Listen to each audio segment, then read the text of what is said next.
அனைவரும் கரங்களை எழுப்பி ஆரவாரம் செய்யுமாறு அன்போடு கேட்டுக்கொள்கிறோம்.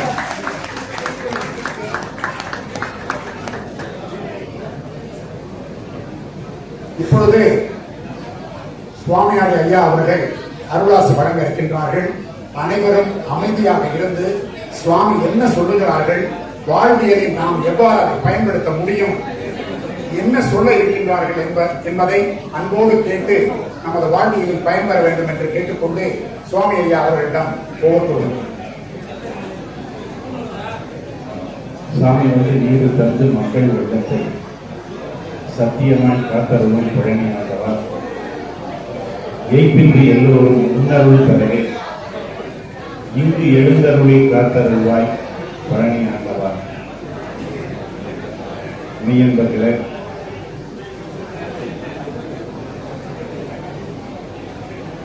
அன்புக்குரிய விழா தம்பதியர்களே, அவர்கள் குடும்பத்தார்களே, அவர்களுடைய பங்காளிகளே, சொந்தங்களே, இந்த விழாவை தங்கள் இல்ல விழாவாக நடத்தி கொண்டிருக்கின்ற காசி நாட்டுக்கோட்டை நகரத்தார்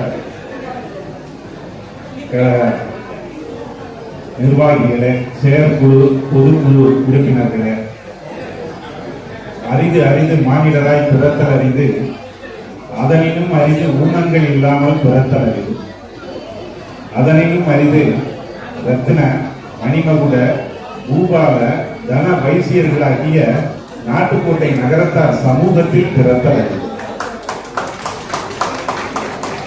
ஏன்னா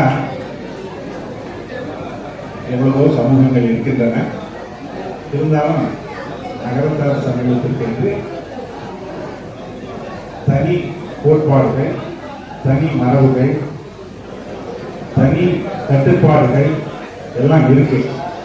அதெல்லாம் நாம கடைபிடித்து வருகின்றதுனால்தான் இன்றைக்கு நாம மக்கள் மத்தியில ஒரு கௌரவமான சமூகமாக வாழ்ந்து வருகின்றோம். அப்படிப்பட்ட இந்த சமூகத்திலே 96 ஊர் என்று சொல்லப்படுகின்ற செட்டிநாடு நம்முடைய நகரத்தார் சமூகத்திலே பெருமைக்குரிய ஒரு விஷயமாகும். அப்படிப்பட்ட அந்த 96 ஊர்களிலே ஓங்காரக்குடி, ஏதோ புது ஊரை பற்றி சொல்றேன்னு நினைச்சுக்க வேண்டாம். காரைக்குடியினுடைய உண்மையான பெயர் ஓங்காரக்குடி. இனிமே காரைக்குடியை சேர்த்தவர்கள் எல்லாம் இந்த ஓங்காரக்குடிங்கிற பெயரை கொண்டு வரலாம். நகரத்தார் சோழ நாட்டிலிருந்து பாண்டியன் நாட்டிற்கு முதலில் காலடி வைத்த ஊர் ஓங்காரக்குடி. அந்த பெருமை காரைக்குடிக்கு உண்டு. அந்த ஓங்கு என்று சொல் மறைத்து இப்பொழுது அர்த்தம் இல்லாமல் காரைக்குடி என்று ஆகிவிட்டார். ஓங்காரக்குடின்னு சொல்லி பாருங்க. எல்லா துறைகளிலும் ஓங்கி வளர்ந்த குடும்பங்கள் நிறைந்த ஊர்னு அர்த்தம். காரைக்குடி அப்படித்தான் இருக்கு இல்லையா? எல்லா துறைகளிலும் ஓங்கி வளர்ந்த குடும்பங்கள் நிறைந்த ஊர்னு அர்த்தம். இந்த பெயர் கிபி 1427 சவுந்தர பாண்டிய மன்னன் வச்ச பேரு. கிபி 1427 நகரத்தார சோழ நாட்டிலிருந்து பாண்டிய நாட்டுக்கு வரும்போது அந்த நகரத்தார கூட்டிட்டு நீங்க இந்த ஊர்ல ஓங்காரக்குடியா இருங்க அப்படின்னு சவுந்தர பாண்டிய மன்னன் வச்ச பேரு 600 ஆண்டுகளுக்கு முன்னால். ஆனால் இன்றைக்கு காரைக்குடி மற்ற எல்லா ஊர்களையும் விட எல்லாவற்றிலும் சிறந்து விளங்குகின்ற ஒரு ஊராக காரைக்குடி இருக்கின்றது. நல்லா எடுத்து பாருங்க. அந்த அவர் வச்ச பெயர் இன்றைக்கு மாநகராட்சி ஆகிவிட்டது. அவர் வைக்கிற போது இந்த கவர்மெண்ட் அமைப்பில் மாநகராட்சி ஆகி நீங்க நினைச்சிருப்பீங்களா? அழகப்பா யூனிவர்சிட்டி வரணும்னு நினைச்சிருப்பீங்களா? சிக்கிரி வரணும்னு நினைச்சிருப்பீங்களா? ஆக அந்த காரைக்குடி மண்ணினுடைய அந்த நான் சென்ற வாரம் ஸ்ரீ நாராயணி நிதிகளை திறந்து வச்சேன். அப்ப நான் அவங்ககிட்ட சொன்னேன், நீங்க மற்ற 9 ஊர்களையும் திறந்திருக்கீங்க, ஆனா அந்த 9 ஊரினுடைய வளர்ச்சியை விட இந்த காரைக்குடி பிள்ளைங்களுடைய வளர்ச்சி கண்டிப்பா அதிகமாக இருக்கணும். ஏன்னா காரைக்குடி மண்ணினுடைய பெருமை அந்த மாதிரி அப்படின்னு நான் சொன்னேன். அதனால அப்படிப்பட்ட அந்த காரைக்குடியில இந்த வேணுகோபாலனுக்கு ஒரு ஆலயத்தை எழுப்பி இந்த காரைக்குடிக்கு ஒரு பெருமை சேர்த்த குடும்பம் இவர்கள் எல்லோரையும் சேர்ந்தவர். அதாவது ஒரு ஊருக்கு சிறப்பு என்ன அப்படின்னா, நகரத்தாருடைய மரபு என்ன அப்படின்னா, கோயில் இல்லா ஊர்ல குடியிருக்க மாட்டோம். சவுந்தரபாண்டிய மன்னன் வந்து சோழ மன்னனுக்கு ஒரு தூது அனுப்புறான். எனக்கு வணிகம் தெரிந்த நல்ல குடிகள் வேண்டும் என்னுடைய நாட்டிற்கு அப்படின்னு சோழ மன்னனுக்கு ஒரு தூது அனுப்புறான். நமக்கு வந்து அங்க கடல் சீற்றம், மன்னனுடைய ஒத்துழைப்பின்மை இதெல்லாம் நகரத்தார் வந்து அங்கிருந்து வேறு இடத்துக்கு போவதற்கு முயற்சி செய்து கொண்டிருக்கின்றார்கள். அப்பொழுது இந்த சவுந்தரபாண்டிய மன்னனுடைய அழைப்பும் அங்க வருது. அப்ப அந்த சோழ பூமி சோழங்கிற மன்னன் இவர் கேட்கிறது நகரத்தார் குலம் தான், அதனால நகரத்தார் வந்து சோழ நாட்டுக்கு பாண்டிய நாட்டுக்கு அனுப்பி வைப்போம் என்று முடிவு செய்கிறார். அப்ப நகரத்தார் 2 கண்டிஷன் போடுறாங்க. ஒன்று, கோயில் இல்லா ஊர்ல நாங்க குடியிருக்க மாட்டோம், அதனால நாங்க எங்கெங்க கோயில் கேட்கிறோமோ அங்கெல்லாம் கோயில் கட்டி தரணும். 2வது, எங்களுடைய பெண்களுக்கு சாமி அவர் தான் பெண்களுக்கு வந்து உபதேசம் செய்கிறாரு, அவரையும் கூட்டிட்டு வருவோம், அவருக்கும் பரிபாலனம் பண்ணணும். ஆக இந்த 2 கண்டிஷனும் ஒத்துக்கிட்ட நாங்க பாண்டிய நாட்டுக்கு வரோம் அப்படின்னு சொல்லிதான் நகரத்தார் இந்த ஓங்கார கட்டி வந்தது. அப்படி அந்த மன்னன் கட்டி கொடுத்ததுன்னா 9 நகர கோயில். அப்படிப்பட்ட அந்த சிறப்பு இந்த காரைக்குடிக்கு உண்டு. ஆகையினால இன்றைக்கு இந்த காரைக்குடி நகரம் சிறப்பாக இருப்பதற்கு அன்றைக்கு நகரத்தார்கள் எங்கு சென்றாலும் அந்த இடம் வந்து சிறப்பாக இருக்கும் என்பதற்கு காரைக்குடி ஒரு உதாரணம். அப்படிப்பட்ட அந்த காரைக்குடியில இது எனக்கு வந்து பாட்டியார், இவர்கள் வந்து எனக்கு பாட்டியார் வீடு. இவர்களுடைய என்னுடைய அப்பத்தா வந்து இவர்களுக்கு ஐத்தை, அது நம்ம பேருக்கு தெரியுமா தெரியாதான்னு தெரியல. அவர்களுடைய ஐத்தை வந்து என்னுடைய அப்பத்தா. அதனால இவர்கள் குடும்பத்திலே என்னுடைய அப்பத்தா பிறந்தவர்கள் எனக்கு 10 பாட்டியார்கள். ஆக அப்படிப்பட்ட இந்த விழாவிலே நான் கலந்து கொள்வதிலே மிக்க மகிழ்ச்சி அடைகின்றேன். இந்த விழாக்கள் எல்லாம் நாம வந்து கூடுமான வரைக்கும் இல்லங்களிலேயே நடத்துவதற்கு முயற்சி செய்யுங்கள். நான் எல்லா இடத்துலையும் சொல்லிட்டு இருக்கேன், கூடுமான வரைக்கும் இல்லங்களிலே நடத்துவதற்கு முயற்சி செய்யுங்கள். ஏன்னா அப்ப என்னைக்கு தான் நம்ம வீட்டுல வந்து மேளா வாசிக்கிறது, என்னைக்கு தான் குருக்கள் வந்து நம்ம வீட்டுல ஜபம் பண்றது.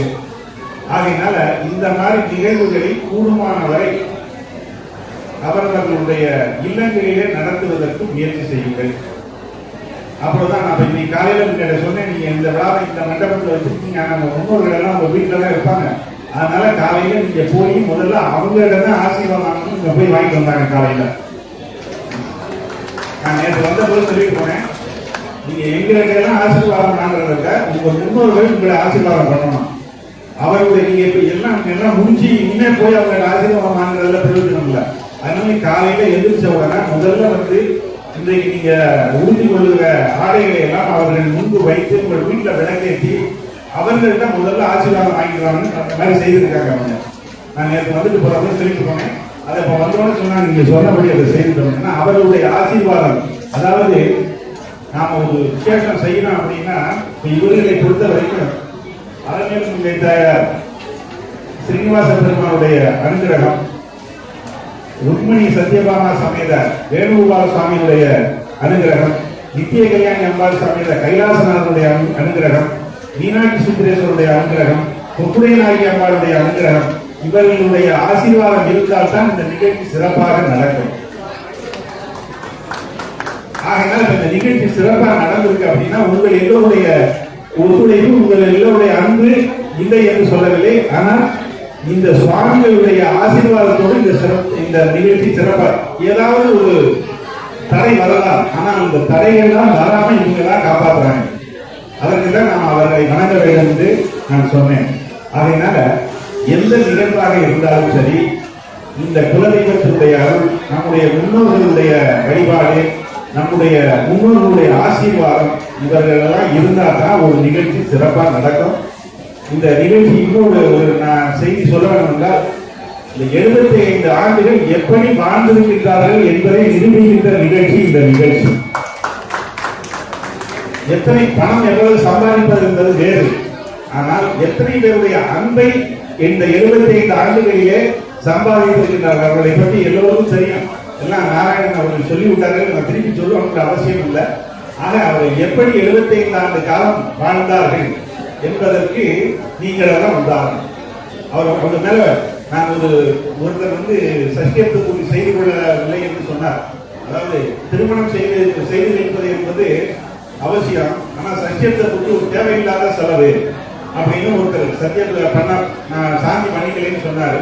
அப்ப அவருடைய சுற்றத்தார்கள் எல்லாம் ரொம்ப அவர்களை கட்டாயப்படுத்தினார்கள். அப்ப அவங்க எங்கிட்ட நீங்க சொன்னா கேட்பாங்க, நீங்க சொல்லி கேட்க சொல்லுங்க அப்படின்னாரு. அப்புறம் நான் சொன்னேன், சத்தியத்தை பற்றினா என்னன்னு நீங்க நினைக்கிறீங்க அப்படின்னு அவர்களுக்கு நான் விளக்க சொன்னேன். அதாவது நம்முடைய வாழ்க்கை என்பது நவகிரகங்களுடைய ஆசீர்வாதத்தோடு நடக்கின்றது. ஆக அந்த 61வது பிறந்த நாளிலே நாம் பிறக்கின்ற போது கிரகங்கள் எல்லாம் எங்கே எங்கே இருந்தனவோ அங்கே அந்த கிரகங்கள் எல்லாம் இருக்கும். ஆகையினால அந்த கிரகங்களை இனிமே வாழ்கிற 61வது பிறந்தாலும் மறுபிறவி, அதாவது பிறந்த மாதம், பிறந்த வருடம், பிறந்த நட்சத்திரம் தமிழ்ல தான் வரும், இங்கிலீஷ்ல வராது. இப்ப இவர்கள் பிறந்த வருடம் திரும்பி இனிமே தமிழ்ல வர, இங்கிலீஷ்ல வராது. ஆகையினால அந்த கிரகங்களை ஆவாகனம் பண்ணி, அந்த கிரகங்களுக்கு சாந்தி பண்ணி, இனிமே நாம் வாழ்கின்ற வாழ்க்கை சிறப்பாக இருக்க வேண்டும் என்பதற்காகத்தான் சாந்தி பண்ணிக்கிறது. உங்களுக்கு சாந்தி இல்லை, அந்த கிரகங்களை சாந்திப்படுத்துறது அப்படின்னு அவர் விழுந்து கூப்பிட்டாரு. இருங்க, இன்னும் ரெண்டு செய்தி சொல்றேன் அப்படின்னு. இப்ப தாயாருக்கு தாலி கட்டுறத எந்த பிள்ளையும் பார்த்தது கிடையாது இல்லையா? எந்த பிள்ளையும் இப்ப இன்றைக்கு வீடியோ இருக்கு அதனால பாக்குறாங்க. அந்த காலத்துல தாயாருக்கு தாலி கட்டுறத, அப்பா அம்மாவுக்கு தாலி கட்டுறத எந்த குழந்தையும் பார்க்கறது இல்லை. ஆனால் சாந்தியில பார்க்கலாம். ஆகையினால அப்பா அம்மா பிள்ளைக்கு செய்து வைக்க வேண்டியது கல்யாணம், பிள்ளைகள் அப்பா அம்மாவுக்கு செய்து வைக்க வேண்டியது சாந்தி கல்யாணம். ஆகையினால உங்க பிள்ளைகள்லாம் ஆசைப்படுறாங்க, உங்க சொந்தக்காரங்க ஆசைப்படுறாங்க. ஆகையினால அதனாலதான் பெரிய விசேஷம்னு சொல்றோம். இப்ப இதுக்கு கூப்பிடாம வரலாம் எல்லாரும். ஏன்னா இது ஆசீர்வாதம் வாங்குற ஒரு நிகழ்வு. 75 வயது வாழ்ந்த ஒருவரிடம் நாம் ஆசீர்வாதம் வாங்கிக்கிறோம், சாப்பிடுறது அப்புறம். ஆகையினால உங்க குடும்பத்துல எல்லாரும் சேர்ந்து விருப்பப்படுறாங்க, நீங்க பண்ணீங்க. மறுபடியும் ஒரு தடவை விருந்துட்டாரு. இது 3ஆவதா சொல்றேன்.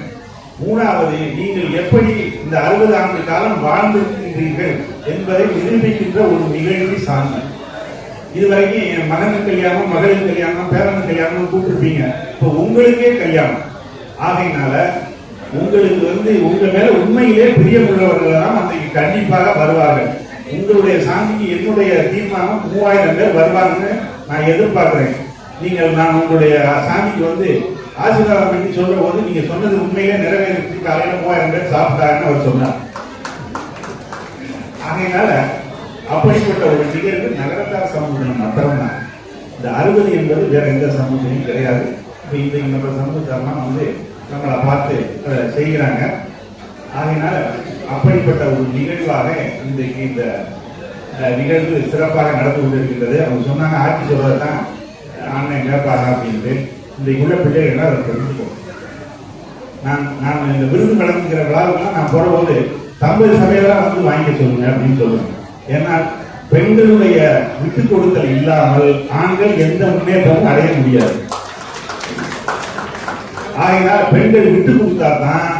இப்ப அவங்க அண்ணன் வாங்கி சொல்லலாம், சும்மா காசி சென்றே போயிட்டு இருக்கீங்க, வீட்டுல கொஞ்சம் நேரம் இருக்க, உடம்பு சரியில்லை அப்படின்னு அவங்க தடை போட்டிருந்தாங்கன்னா ஒரு நேரம் இல்லைனாலும் ஒரு நேரம் கேட்க வேணும். அவங்க எப்ப போனாலும் சரி, நானும் வரேன்னு கூட போனதுனாலதான் இன்றைக்கு அவர்களுக்கு அந்த பெருமை நாராயண சொன்ன. ஆகையினால ஆட்சிமார்கள் அந்த விட்டு கொடுத்தல் அரிசோவர்களுக்கு என்பது நடந்தது. அவர்களுடைய வாழ்க்கை வரலாறு நான் தான் வெளியிட்டேன். எல்லாரும் அரிசோவை பற்றியே பேசிட்டு இருந்தாங்க. அவங்க பேரனுக்கு மனசங்கடம். நம்ம ஆயா ஐயா கூட அனுசரித்து போய் எல்லாம் விட்டு கொடுத்ததுனால ஐயா இந்த உயரத்துக்கு வர முடிஞ்சது. ஆயாவை பற்றி ஒருத்தருமே சொல்லலையே. நன்றி உரையில ஆயாவை பற்றி தான் நான் பேசுறது நான் முடிவு பண்ணி வச்சிருந்தேன். தலைமுறை நான் சொன்னேன், அரிசோவை பற்றி எல்லாருக்கும் தெரியும். இருந்தாலும் இவ்வளவு உயரத்துக்கு அரிசோ வருவதற்கு நீல ஆட்சி தான் காரணம்னு சொன்னேன். எல்லாரும் கைதட்டினாங்க. ஒரு கைதட்டல் மட்டும் நிக்கல. அது யாருன்னா சோலையப்பன் கை. அவன் சொன்னான், நான் 10 வரியில சொல்ல வேண்டியது ஐயா ஒரு வரியில சொல்லிட்டாங்க. ஆகையினால அவர்கள் விட்டு கொடுத்ததால் ஆண்கள் வளர வேண்டும் என்றால் பெண்கள் விட்டு கொடுக்க வேண்டும். அவர்களுடன் இருந்த நேரத்தை விட்டுக் கொடுத்தால் தானே நாம் மற்றவர்கள் வந்து ஒரு உயரத்துக்கு வர முடியும். இன்றைக்கு நல்லா நீங்க யோசிச்சு பாருங்க. இன்றைக்கு புகழில் இருப்பவர்கள் எல்லாம் அவர்களுடைய துணிகளுடைய ஒத்துழைப்பு இல்லாமல் முன்னுக்கு வர முடியாது. அதனால அப்படி ஒரு தம்பதிகளாக இன்றைக்கு அவர்கள் எடுத்துக்காட்டாக இருக்கின்றார்கள். நான் சொன்ன மாதிரி நாராயணன் சொன்ன மாதிரி எல்லாரும் இதை இப்ப இருக்க பிள்ளைகள்லாம் அதை வந்து புரிஞ்சுக்கணும். இன்றைக்கு வந்து அண்டர்ஸ்டாண்டிங்கிறது இன்னைக்கு கிடையாது. தவறான முன்னுதாரணங்களுக்கு போய் கொண்டிருக்கின்றார்கள். அதெல்லாம் நம்ம சமூகத்தில் வந்து தடைபட வேண்டும். ஆகையினால எம்பெருமானுடைய திருவருளினாலே இந்த தம்பதியர் வந்து இன்னும் 80, 90, 100 எல்லாம் கட்டி எல்லோருக்கும் இன்னும் எடுத்துக்காட்டாக இருக்கிறது என்று எம்பெருமானை வேண்டும் விரும்பி என்னுடைய உரையை நிறைவு செய்கின்றேன். இதே பேசலாம், எல்லாரும் ஆசீர்வாதம் வாங்கணும். அதனால முக்கியமா உள்ள மட்டும் சொல்லிட்டேன். அதாவது முக்கியமா இந்த நிகழ்ச்சியில வந்து அவர்கள்ட்ட ஆசீர்வாதம் வாங்குறது தான் அதிகமா இருக்கும்.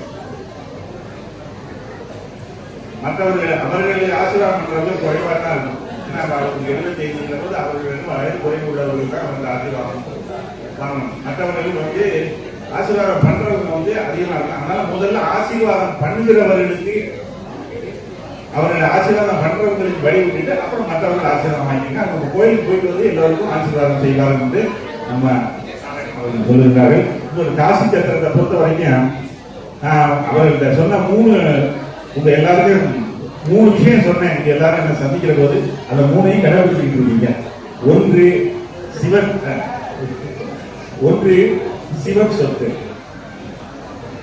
2வது ஈகோ இருக்கக்கூடாது, 3வது எந்த பாராட்டுதல்களையும் வாங்கி கொள்ளாதீங்க. நாராயணன் வந்து ஒரு பொண்ணட வாங்கி விட்டார். ஆக நீங்க அதை கடைபிடிச்சிட்டு இருக்கீங்க. அதனாலதான் உங்களுக்கு எல்லாம் சக்சஸா நடக்குதுன்னு நான் அடிக்கடி சொல்லிட்டு இருப்பேன். இவர்கள் வந்து நாளானைக்கு எலெக்ஷன் இன்னைக்கு என்னுடைய வீட்டுக்கு வந்தார்கள். அவர்கள் சந்தித்த ஒரே ஆள் நான் மாத்திரம்தான். அவர்கள் என்னுடைய இல்லத்துக்கு வந்து ஒரு சால்வையை போட்டு இந்த மாதிரி நான் சத்திரத்தில் போட்டிடுறேன், நிர்வாகியா போட்டிடுறேன். எனக்கு வந்து ஒரு சந்தேகம், இவர்களால் என்ன ஹெல்ப் பாயிண்ட் சரி இவருடைய கேரக்டரும் சரி ஓரளவுக்கு ஒத்து வருமா அப்படிங்கிறது எனக்கு ஒரு சந்தேகம். இருந்தாலும் நல்லா தீர ஒரு யோசனை பண்ணீங்களா அப்படின்னு கேட்டேன். இல்லை எல்லாம் முடிவெல்லாம் எடுத்தாச்சு, நாளானைக்கு சரி கண்டிப்பா நீங்க வந்துடுவீங்க. நேர்மைக்கும் கேரக்டருக்கும் இன்னும் மதிப்பு இருக்குங்கிறது இவர்களால உணர்த்தப்படும். ஏன்னா வந்து இன்றைக்கு வந்து அதை என்னை பொறுத்த வரைக்கும் எலெக்ஷன் எனக்கு நான் சொல்லிட்டு இருக்கேன் நிறைய இடங்கள்ல, எலெக்ஷன் எனக்கு வந்து நம்பிக்கை இல்லை. நம்ம நகரத்தாருடைய இது வந்து நியமனம் தான். அதனால அதை சீக்கிரம் பைலாசனம் திருத்தி கொண்டு வரணும்னு சொல்லிட்டு இருக்காங்க. அது எப்போ கான்ஸ்டிடியூஷனார் வந்து நிறைவேற்ற போறாங்கன்னு தெரியல. ஆக இந்த நிர்வாகிகள் இந்த குழு வந்து மிக அருமையான குழு. ஒவ்வொருத்தரும் ஒவ்வொரு விதத்தில் சிறந்தவர்கள். இப்ப அவர்கள் எல்லாருக்கும் தெரியாத ஒரு விஷயம் நான் அடிக்கடி சொல்லணும். இது சம்பந்தமான டாக்குமெண்ட்லாம் ஆவணப்படுத்தியிருக்காங்க. அவர்கள் படித்தவர்கள் இருப்பதனால் இது சம்பந்தமான ஆவணங்களை எல்லாம் டாக்குமெண்ட்ஸ் எல்லாம் வந்து எல்லாரும் ஆவணப்படுத்திருக்கீங்க. இந்த குழு வந்து அதாவது மறைமுகமான சில வேலையெல்லாம் பார்த்துட்டு இருக்கீங்க. வெளியே தெரிஞ்சது சீக்கிரம் வந்தாங்க, மற்றவர்கள் நிறைய பண்ணிட்டு இருக்காங்க. ஏன்னா எனக்கு வந்து அப்பப்ப அந்த உங்களுடைய நிகழ்வுகள்லாம் எனக்கு சொல்லிட்டே இருப்பாங்க. அதனால நீங்க மறைமுகமா சத்திரத்தை அதாவது பக்காப்படுத்துறதுன்னு சொல்றது பாதுகாக்கிறது வந்து இந்த குழு வந்து நான் ஆரம்பத்தை சொன்னேன். ஒவ்வொருத்தருக்கும் ஒவ்வொரு துறையிலேயே சிறந்தவர்கள். ஆக எல்லாரும் ஒன்று சேர்ற போது அருமையா இன்னைக்கு காசி விஸ்வநாத் கொண்டு போயிருக்காரு. அந்த பணி தொடர்ந்து நீங்க உங்களுடைய விருப்பப்படி 31/10 இந்த உங்களுடைய குறிக்கோள் நீங்க பொறுப்பெடுத்துக்கிறது. அதாவது விஸ்வநாத் எப்பவும் இருக்காரு, நீங்க முயற்சி பண்ணீங்க. விஸ்வநாத் எப்பவும் இருக்காரு, அவருடைய ஆசீர்வாதம் எப்பவும் உண்டு. எந்த குழு இருந்தாலும் உண்டு, உங்களுக்கு அதிகமா உண்டு. அதனால நான் எல்லாரும் பணியாண்டவருடைய திருவருளினால எல்லாரும் இருக்க வேண்டி இந்த உரையை நிறைவு செய்கிறேன்.